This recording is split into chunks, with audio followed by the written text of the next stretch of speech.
दोस्तों सोचिए, अगर आपका इंटरनेट किसी एक आदमी के कंट्रोल में हो और उसने एक दिन मूड में आकर कह दिया no internet for you today, तो आपको कैसा लगेगा? तो इस वीडियो में हम बात करेंगे कैसे एक बड़े इंटरनेट सर्विस प्रोवाइडर कंपनी ने अपनी मनमानी से एक देश का इंटरनेट बंद कर दिया और ऐसा करने से पूरे युद्ध की दिशा को ही बदल कर रख दी। लेकिन पहले समझते हैं कि ऐसे हालात कैसे बने जिससे इस कंपनी का असली चेहरा सामने आया। 9 सितंबर 2023 को एक न्यूज आर्टिकल आता है, Elon Musk refused Ukraine's request to activate Starlink network fearing major act of war. इस आर्टिकल के अनुसार एलोन मस्क ने क्रीमिया के पोर्ट सिटी में स्टारलिंक सैटेलाइट द्वारा इंटरनेट देने से मना कर दिया। अगर यूक्रेन को उस वक्त यह नेटवर्क मिल जाता तो वो रशिया के जहाजों के बेड़े पर हमला कर सकता था। तो अब बात करते हैं उस सवाल का जो मैंने इस वीडियो के स्टार्ट में पूछा था। अगर आपका इंटरनेट किसी एक आदमी के कंट्रोल में हो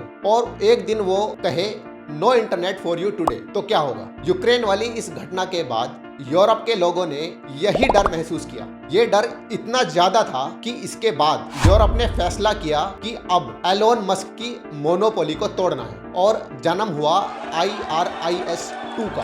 आज मैं आपको बताऊंगा IRIS-2 की पूरी कहानी। यह क्या है, कैसे यह कंपनी एलोन मस्क की स्टारलिंक से मुकाबला करेगी और इसका दुनिया पर क्या असर पड़ेगा। तो मजेदार वीडियो है, ध्यान से देखिएगा। एलोन मस्क ने स्टारलिंक को सैटेलाइट इंटरनेट मार्केट में सुपर पावर बना दिया है। स्टारलिंक के 7000 से ज्यादा सैटेलाइट्स ऑर्बिट में है। एलोन ने दुनिया के हर कोने में इंटरनेट पहुंचा दिया है, चाहे वह ग्रीनलैंड हो या सहारा का डेजर्ट। लेकिन असली ड्रामा तब शुरू हुआ जब यूक्रेन वार के दौरान एलोन ने स्टारलिंक का स्विच ऑफ कर दिया।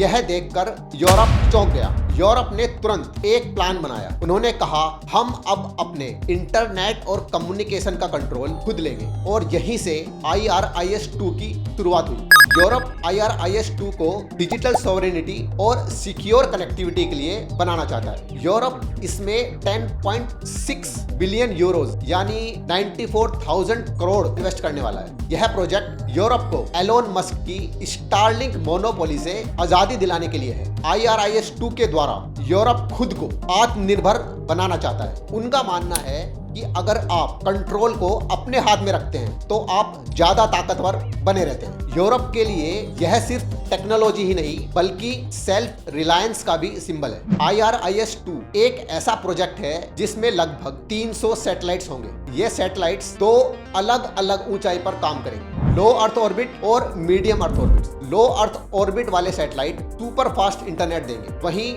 मीडियम अर्थ ऑर्बिट वाले सैटेलाइट्स ज्यादा एरिया में इंटरनेट पहुंचाएंगे। आप समझिए जैसे घर में ब्रॉडबैंड तेजी से चलता है और वाईफाई एक्सटेंडर्स हर कोने में सिग्नल पहुंचाते हैं। IRIS-2 यही अप्रोच अपनाने वाला है। यूरोप ने एलोन मस्क के स्टारलिंक को टक्कर देने के लिए 3 बड़ी स्ट्रेटजीज बनाई है। तो पहली स्ट्रेटजी है, यूरोप ने अपने कम्युनिकेशन नेटवर्क्स का कंट्रोल अपने पास रखा है। उन्होंने किसी भी प्राइवेट कंपनी पर भरोसा करने से मना कर दिया है। दूसरा रीजन है, यूरोप ने स्टारलिंक के मोनोपोली को खत्म करने के लिए IRIS-2 को एक अल्टरनेटिव के रूप में पेश किया है। यह कंपटीशन बढ़ाएगा और कंज्यूमर्स के लिए बेहतर प्राइसेस और सर्विस लाएगा। और थर्ड पॉइंट है एडवांस्ड सिक्योरिटी। IRIS-2 ने अपने सिस्टम्स में एनक्रिप्शन और साइबर सिक्योरिटी फीचर्स जोड़े हैं। यह टेक्नोलॉजी कम्युनिकेशंस को हैकर्स और अनऑथराइज्ड एक्सेस से बचाएगी। अब एलोन को अपनी मोनोपोली बचाने के लिए एक्स्ट्रा मेहनत तो करनी पड़ी, लेकिन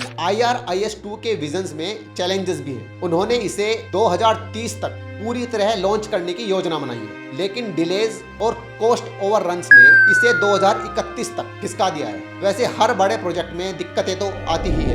यूरोप ने कमिटमेंट के साथ अपना मिशन जारी किया है और देखा जाए तो इसी में यूरोप के लोगों की भलाई भी है। आज आपने IRIS-2 की पूरी कहानी सुनी। यह सिर्फ यूरोप का प्रोजेक्ट नहीं है, यह सेल्फ रिलायंस की एक बड़ी मिसाल है। तो आपको क्या लगता है, क्या IRIS-2 स्टारलिंक से बेहतर होगा?